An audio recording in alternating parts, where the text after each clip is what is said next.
Hello दोस्त, आप लोग के गोल ऑफ एग्जाम चैनल पर स्वागत है। मैं आर्करन सर। हम ट्रिग्नोमेट्री लेके आए हैं। एक वीडियो हो गया है, दूसरा वीडियो लेकर आए हैं जिसमें हम बता दिया गया था कि ट्रिग्नोमेट्री किसे कहते हैं, त्रिकोणमिति किसे कहते हैं। चलिए अब आगे चलते हैं, समझते हैं। ध्यान दीजिए, त्रिकोणमिति में समकोण त्रिभुज के बारे में अध्ययन करते हैं, है ना। त्रिकोणमिति बताया गया था कि त्रिकोणमिति में समकोण त्रिभुज के बारे में अध्ययन करते हैं। अब जानते हैं कि समकोण त्रिभुज किसे कहते हैं। देखिए, समकोण त्रिभुज कहता बाबू कि वैसा त्रिभुज जिसका एक कोण समकोण होता है उसे क्या कहते हैं, समकोण त्रिभुज कहते हैं। मतलब जिसका एक कोण कितना चाहिए, समकोण। अब सर ये आता है कि सर समकोण क्या होता है। समकोण कहने का मतलब जिसका माप अगर 90 डिग्री के बराबर हो जाए तो उसको हम बोलेंगे कि कौन कौन, तो समकोण बोलेंगे, है ना। वैसा कोण जिसका माप कितना 90 डिग्री बराबर होता है उसे क्या कहते हैं, समकोण कहते हैं। बहुत तो समकोण त्रिभुज हो गया कि वैसा त्रिभुज जिसका एक कोण क्या होता है, समकोण होता है, उसे क्या कहते हैं हम लोग, समकोण त्रिभुज कहते हैं। राइट एंगल ट्रायंगल कहते हैं। क्या कहते हैं, राइट एंगल ट्रायंगल कहते हैं। देखिए समकोण त्रिभुज का फिगर ध्यान दीजिए। ये आपका जो बना ये क्या हो गया, ये समकोण त्रिभुज हो गया। क्या हो गया, समकोण त्रिभुज। यहाँ पर बाबू कितना डिग्री कोण बनेगा, 90 डिग्री का। कितना डिग्री का, 90 कोण बनेगा। तो ये आपका समकोण हो गया। नाम देते हैं ए बी और क्या दीजिए, सी। तो इसी को हम कहेंगे कौन त्रिभुज बना, तो आपका त्रिभुज बन गया कौन त्रिभुज, समकोण त्रिभुज। समकोण त्रिभुज आपका बन गया, है ना। क्या होगा, जिसका देखिए एक कोण क्या है, समकोण है।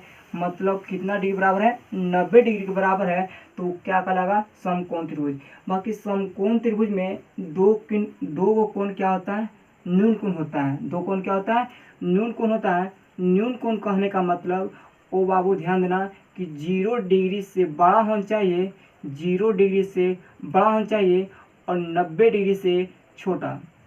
0 डिग्री से बड़ा और 90 डिग्री से छोटा, उसको हम क्या बोलते हैं, न्यून कोण बोलते हैं। तो ध्यान दीजिए, दो क्या होता है, न्यून कोण होता है। अगर बात किया जाए कि समकोण त्रिभुज में अगर हम ध्यान दीजिए, समकोण त्रिभुज में अगर इस कोण से चलें, क्या चीज, सी कोण से चलें, तो सी के सामने वाला जो होता है, ध्यान देना, कोण के सामने वाला को हम लंब कहते हैं। क्या कहते हैं, लंब कहते हैं।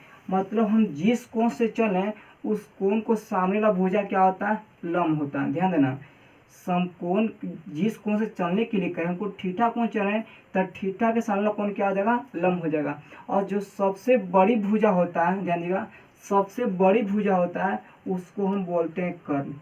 सबसे बड़ी भुजा क्या बोलते हैं, कर्ण बोलते हैं। या ये भी बोल सकते हैं कि 19 डिग्री के सामने वाला भुजा क्या कहलाता है, कर्ण कहलाता है। 90 डिग्री के सामने वाली भुजा क्या कहलाता है, कर्ण कहलाता है। और जो भुजा बच गया उसको हम बोलते हैं आधार। क्या बोलते हैं, आधार बोलते हैं। समझिएगा, मतलब समकोण त्रिभुज में अगर जिस कोण से चलने के लिए कहें, हम कोण सी से चलें तो सी के सामने वाला भुजा क्या हो जाएगा, लंब। और 90 डिग्री के सामने वाला भुजा क्या होगा, कर्ण। या बोल सकते हैं कि सबसे बड़ी भुजा क्या होता है, कर्ण होता है। और जो बच गया शेष भुजा उसको क्या बोलते हैं, आधार बोलते हैं। क्या बोलते हैं, आधार। इसे लंब को हम पी से सूचित करते हैं और आधार को बी से सूचित किया जाता है और कर्ण को क्या से, ए से सूचित किया जाता है। मान लीजिए फर्स्ट आपका फिगर हो गया। अगर सेकंड फिगर लेते हैं और सेकंड फिगर में अभी ध्यान दीजिए, सेकंड फिगर लिए और इसमें चला जाए, ध्यान दीजिए, यहाँ पर कितना डिग्री कोण बनाएगा बाबू, तो 90 डिग्री का। कितना, 90 डिग्री कोण बनाएगा। नाम ते ए बी और एक क्या चीज, सी, है ना।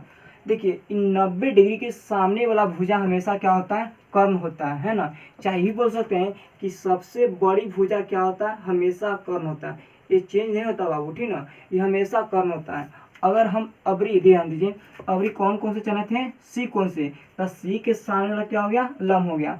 अबरी जो चलने वाला किसे, ए से। अगर एक कोण को थीटा माने तो एक के सामने वाली जो भुजा बचा वो हमको क्या कहलाएगा बाबू, तो लम कहलाएगा। क्या कहलाएगा? लम कहलाएगा। अब शेष भुजा बच गया कौन चीज? ए, इसको हम क्या बोलेंगे? आधार। क्या बोलेंगे बाबू? आधार बेस बोलते हैं। बीज सूची क्या आता है? और इसको कैसे? पी से परपेंडिकुलर होता है, ये हाइपोटेनस, ये से सूची करते हैं। तो आप लोग को याद हो गया होगा कि समकोण त्रिभुज किसे कहते हैं। तो क्या बोलना है? वो ऐसा त्रिभुज जिसका एक कोण समकोण होता है। समकोण कहने का मतलब कितना डिग्री बराबर? 90 डिग्री के बराबर होता है, तो उसे क्या बोलते हैं? समकोण त्रिभुज कहते हैं। देखिए इसमें एक कोण क्या है जी? समकोण है, 90 डिग्री के बराबर है। बाकी दो कोण क्या होता है? न्यून कोण, मतलब 0 से बड़ा और 90 से छोटा, तो न्यून कोण कहलाता है। अगर इसमें बात किया जाए कि सबसे बड़ी भुजा, सबसे बड़ी भुजा, तो सबसे बड़ी भुजा क्या कहलाता है? कर्ण कहलाता है। सबसे बड़ी भुजा क्या कहलाता है? कर्ण। अगर फर्स्ट फिगर में देखा जाए आपको, तो सबसे बड़ी भुजा कर्ण है, कर्ण हो गया। इसमें भी देखिए तो सबसे बड़ी भुजा क्या है? कर्ण है। ये दोनों से बड़ा है इसलिए कर्ण है। और ध्यान दीजिए हम यहाँ कौन सी से चले तो सी के सामने भुजा क्या हो गया? लम हो गया। और यहाँ हम ए से चले तो ए के सामने वाला भुजा लम हो गया। मतलब जिस कोण से चलने के लिए कहे उस कोण के सामने भुजा क्या होता है? लम होता है। और जो बच गया वो क्या कहलाता है? आधार कहलाता है, बेस कहलाता है। आप लोग याद हो गया ना? मतलब ये समझना है कि अगर आपसे बोले, ध्यान दीजिए, आपसे बोले कि बताओ 90 डिग्री के सामने वाली भुजा, 90 डिग्री के सामने वाली भुजा, सामने वाली भुजा, तो सामने वाली भुजा क्या कहलाएगा? तो आपको क्या कहलाएगा बाबू? कर्ण कहलाएगा। या ये भी बोल सकते हैं कि सबसे बड़ी भुजा क्या कहलाता है? कर्ण कहलाता है। आगे चला जाए तो इसमें ये भी कह सकते हैं कि बताओ थीटा के सामने वाली कोण, थीटा के सामने वाली भुजा, थीटा के सामने वाली भुजा, तो थीटा के सामने वाली भुजा क्या कहलाता है? क्या कहलाता है बाबू? तो लम कहलाता है। क्या कहलाता है? लम, लम कहलाता है। और शेष भुजा जो बच गया उसको हम क्या बोलते हैं? शेष भुजा जो बच गया उसको हम बेस आधार बोलते हैं। शेष भुजा, शेष भुजा क्या बोलते हैं हम लोग? आधार कहते हैं। क्या आप लोग के समझ में आ गया? क्या कर्ण लम आधार पहचान लेंगे ना? ये आगे चल के एक्सरसाइज में बहुत यूज होगा, ठीक ना? ध्यान दीजिएगा। एक बार और चलते हैं समकोण त्रिभुज। पहले पढ़े ट्रिग्नोमेट्री, है ना? ट्रिग्नोमेट्री क्या था कि गणित की वह शाखा जिसमें समकोण त्रिभुज के भुजाओं, है ना, कोण, भुजाओं और कोणों और उनसे संबंधित प्रश्नों का हम अध्ययन करेंगे, वो क्या होगा? ट्रिग्नोमेट्री होगा। और ट्रिग्नोमेट्री में किस त्रिभुज के बारे में अध्ययन करते हैं? तो समकोण त्रिभुज के बारे में अध्ययन करते हैं। समकोण त्रिभुज क्या बताया गया कि वैसा कोण जिसका एक कोण क्या होना चाहिए? समकोण हो। एक कोण समकोण होता है उसे क्या बोलते हैं? समकोण त्रिभुज कहते हैं। समकोण त्रिभुज कहते हैं। समकोण त्रिभुज में एक कोण कितना डिग्री चाहिए? 90 डिग्री का होता है। बाकी दो कोण क्या होते हैं? न्यून कोण होते हैं। अगर इसमें देखा जाए कि सबसे बड़ी भुजा उसको क्या बोलते हैं? हम कर्ण बोलते हैं। या यही बोल सकते हैं कि 90 डिग्री के सामने वाला भुजा क्या होता है? कर्ण होता है। और जिस कोण से चलने के लिए कहे, यहाँ सी से चलें तो सी के सामने क्या हो गया? लम हो गया। और शेष भुजा क्या हो गया? आधार। उसी तरह यहाँ पर सबसे बड़ी भुजा क्या हो गया? कर्ण हो गया। ए से चलें तो ए के सामने भुजा क्या हो गया? लम हो गया। और शेष भुजा क्या हो गया? आधार हो गया। यहाँ नोट में लिख लीजिएगा जिससे हम याद कर सकते आसानी से। नोट में क्या लिखेंगे? जानिए कि 90 डिग्री के सामने वाली भुजा क्या होता है? कर्ण। 90 डिग्री के सामने वाली भुजा क्या होता है? कर्ण। चाहे ये भी बोल सकते हैं, ध्यान दीजिए, ये भी बोल सकते हैं कि सबसे बड़ी भुजा क्या होता है? कर्ण होता है। और थीटा के सामने भुजा क्या होता है? लंब होता है। और शेष भुजा क्या हो गया? आधार। जो बच के क्या हो गया? आधार हो गया।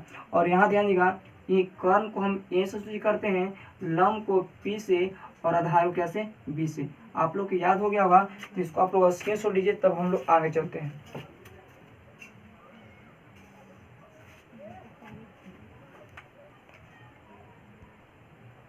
चलिए आप लोग के समझ में आ गया ना?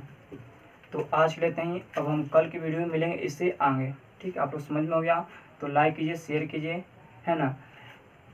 चलिए आज लेते हैं। जय हिंद, जय भारत। अब मिलते हैं कल की वीडियो में।